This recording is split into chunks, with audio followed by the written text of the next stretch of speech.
मैं उसे बिल्कुल पसंद नहीं करता। I don't like her at all. मैं किसी भी कीमत पर वहाँ जाऊँगा। I will go there at any cost. मैं ज़रूर इंग्लिश सीखूँगा। मैं कैसे भी करके इंग्लिश सीखूँगा। I will learn English anyhow. मैं पक्का वहाँ जाऊँगा। I will go there for sure. तो आपने देखा कि इन सेंटेंसेस में मैंने कुछ वर्ड्स बोले जैसे कि for sure, eight any cost, eight any time, at all. ये जो हमारे सारे वर्ड्स हैं इनको हम फ्रेजेस बोलते हैं, फ्रेज कहलाते हैं ये। और इनका यूज़ हम अपने सेंटेंसेस में करते हैं अपने सेंटेंसेस को और इफ़ेक्टिव बनाने के लिए। अगर हम भी दूसरों से इफ़ेक्टिव इंग्लिश बोलना चाहते हैं जिससे सुनकर दूसरा कोई प्रभावित हो, ना कि हम सिंपल सेंटेंसेस में बोलें, बिल्कुल बेसिक सेंटेंसेस के अलावा अगर हम इफ़ेक्टिव इंग्लिश बोलना चाहते हैं तो हमें इन फ्रेजेस की ज़रूरत पड़ेगी। तो आज की इस वीडियो में हम सीखेंगे कुछ फ्रेजेस जिनका यूज़ हम अपने डेली लाइफ में करते हैं, जिनका यूज़ जो हम अपने डे टू डे लाइफ में अपने सेंटेंसेस में कर सकते हैं। तो आज की वीडियो में हम उन फ्रेजेस को सीखने वाले हैं। तो आपसे रिक्वेस्ट है कि आप इस वीडियो में लास्ट तक बने रहें और वीडियो को पूरा देखें। आप ज़रूर, आपको यहाँ कुछ ना कुछ नया सीखने को मिलेगा। आप अपनी जो स्पीकिंग इंग्लिश है आपकी, आप उसको इन्हांस कर पाएंगे, उसको इम्प्रूव कर पाएंगे इन फ्रेजेस की मदद से। तो उम्मीद करते हैं कि आप लोग वीडियो में एंड तक बने रहेंगे। तो चलिए फिर बिना देरी किए वीडियो को शुरू करते हैं। Hello everyone, my name is Sonam Jaiswal and let us start our today's video. आज की वीडियो में हम पढ़ने वाले हैं वोकैबुलरी प्रैक्टिस। और आज की जो ये हमारी क्लास है वो पहली क्लास होने वाली है। आपको ऐसे ही आगे और भी क्लासेस देखने को मिलेंगी। तो चलिए फिर शुरू करते हैं रोज़ बोले जाने वाले English words.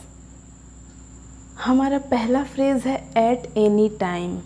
Eight any time means होता है किसी भी समय, किसी भी समय। सेंटेंसेस में हम इनको कैसे बोलेंगे? You can come to my office at any time. You can come to my office at any time, यानी कि आप किसी भी समय मेरे ऑफिस में आ सकते हैं। आप किसी भी समय मेरे ऑफिस में आ सकते हैं। Accidents can happen anywhere eight any time, यानी कि दुर्घटनाएं कभी भी और कहीं भी हो सकती हैं। तो हमने देखा कि कितने अच्छे से जो है हमने इस एट एनी टाइम फ्रेज़ को यूज़ करके अपने सेंटेंसेस को इफ़ेक्टिव बनाया। बढ़ते हैं नेक्स्ट सेंटेंस की तरफ। नेक्स्ट सेंटेंस है हमारा, नेक्स्ट फ्रेज है हमारा all in all. All in all means होता है कुल मिलाकर या फिर सब मिलाकर। जब भी हम किसी से कोई बात कर रहे होते हैं किसी टॉपिक को, तो उस टॉपिक के एंड में हम कहते हैं कुल मिलाकर या फिर सब मिलाकर।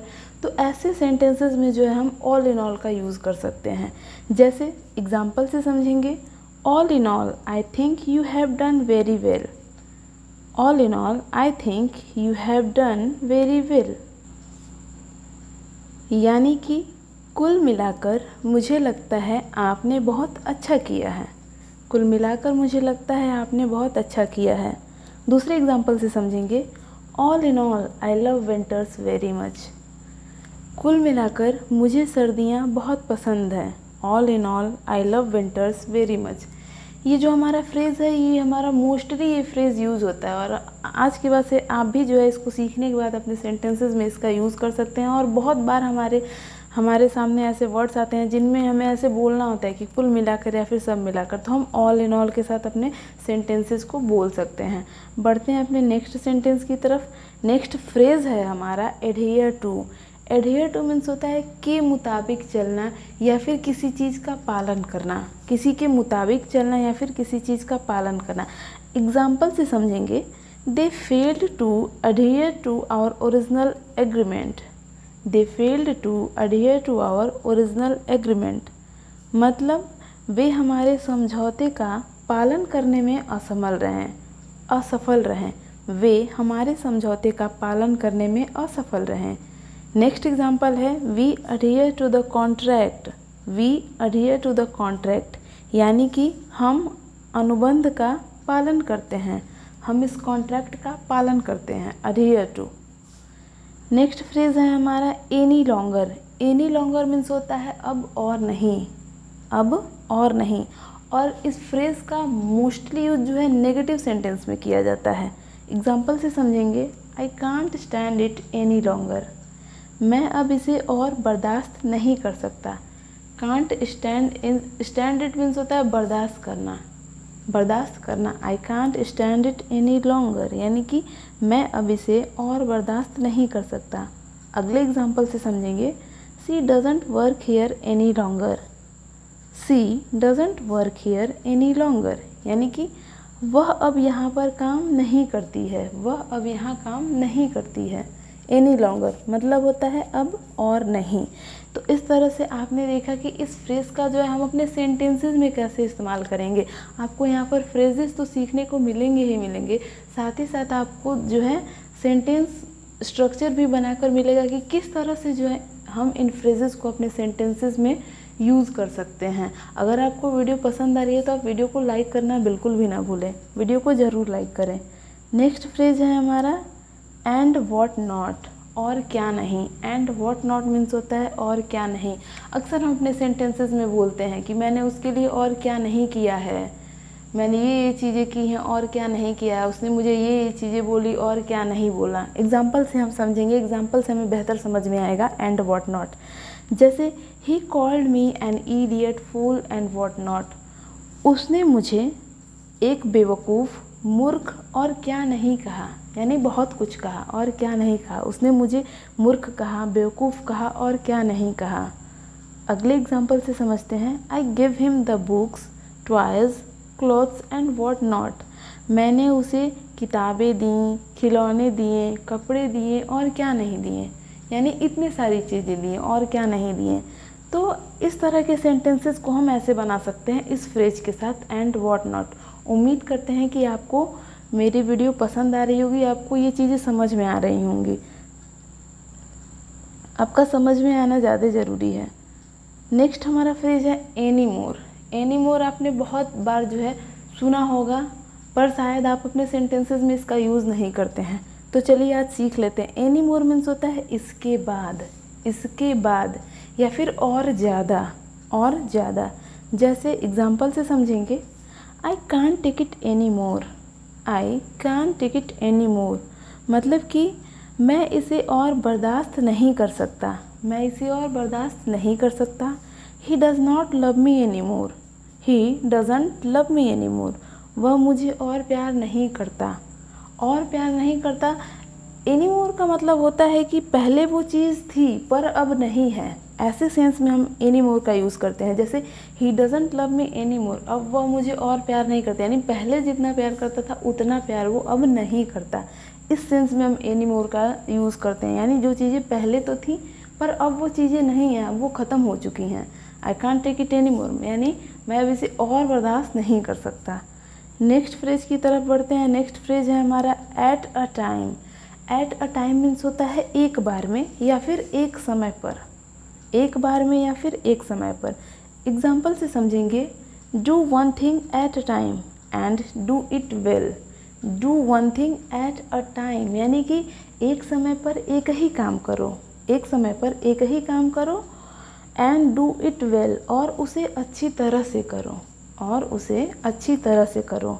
नेक्स्ट एग्जाम्पल से समझेंगे, the lift can take 4 people at a time यानी कि लिफ्ट जो है एक बार में 4 लोगों को ले जा सकती है।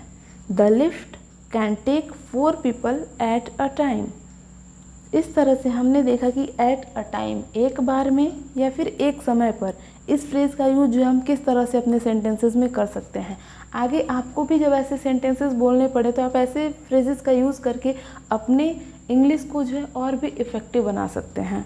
नेक्स्ट हमारा फ्रेज़ है all of a sudden. All of a sudden means होता है अचानक या फिर एकाएक।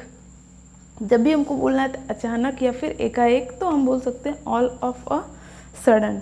एग्जाम्पल से समझेंगे, he became serious all of a sudden. He became serious all of a sudden यानी कि वह अचानक गंभीर हो गया, वह अचानक ही सीरियस हो गया या फिर गंभीर हो गया। All of a sudden the lights went out यानी कि अचानक बत्तियां गुल हो गई या फिर अचानक लाइट चली गई, तो हम बोल सकते हैं ऑल ऑफ अ सडन, यानी कि अचानक या फिर एकाएक।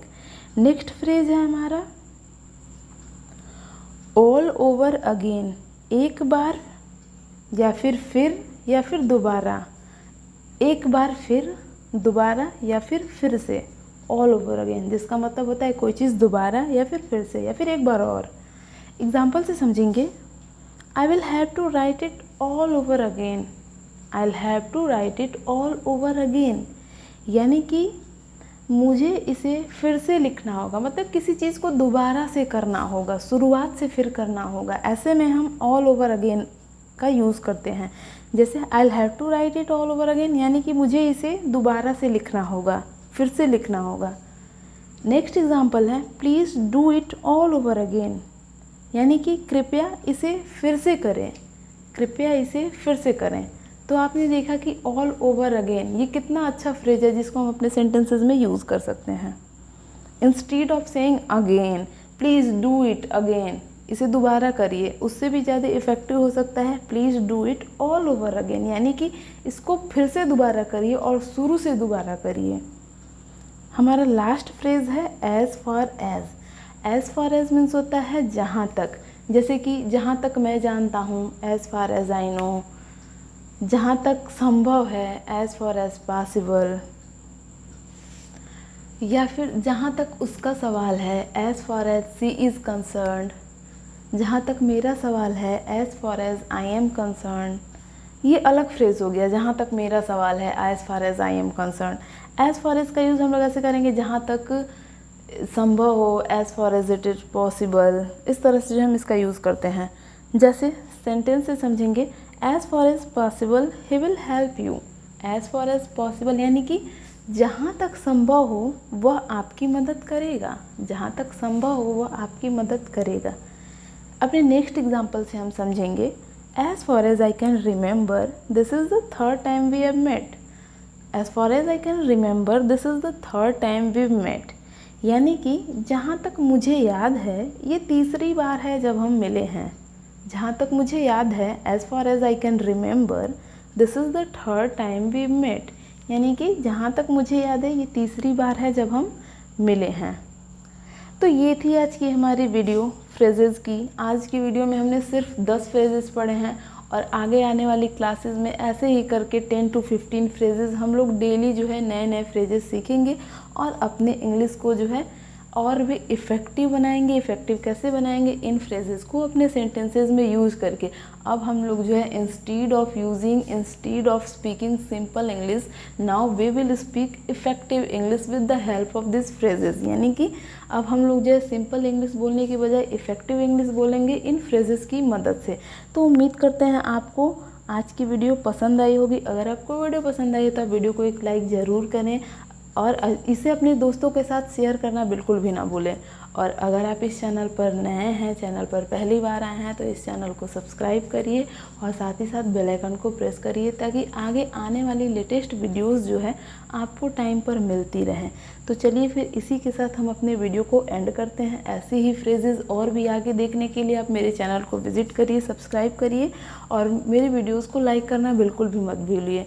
तो चलिए फिर इसी के साथ वीडियो को एंड करते हैं। Thank you for watching. Thanks again.